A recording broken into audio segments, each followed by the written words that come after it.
Hello friends, ரோஜா பூக்கள்னால் எல்லாருக்கும் ரொம்ப பிடிக்கும். இந்த ரோஜா செடி வளர்க்குறத பற்றி சில டிப்ஸ் பார்க்கலாம். அதுக்கு ஃபெர்டிலைசர்ஸ் ரொம்ப முக்கியம். இயற்கை முறையில் வீட்டிலே கிடைக்கக்கூடிய ஃபெர்டிலைசர்ஸை நம்ம எப்படி பயன்படுத்தலான்னு பார்க்கலாம். அதுக்கு முட்டை ஓடுகள், இந்த முட்டை ஓடுகளை நல்லா கழுவிட்டு காய வச்சு பொடி பண்ணி அது மண்ணை நல்லா கிளறி விட்டுட்டு அது மேலே போட்டுட்டு திருப்பி மண்ணை போட்டு மூடிடணும்.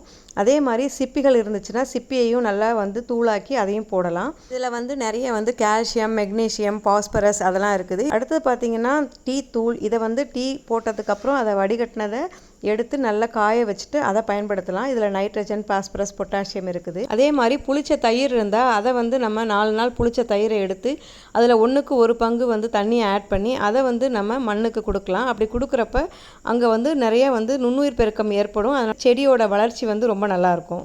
ரோஜா செடியில் இலைகள் மஞ்சள் வண்ணத்தில் இருந்தால் காரணம் அதிக தண்ணி இல்லைனா குறைவான தண்ணியாக இருக்கும். கவனமாக தண்ணி ஊற்றணும்.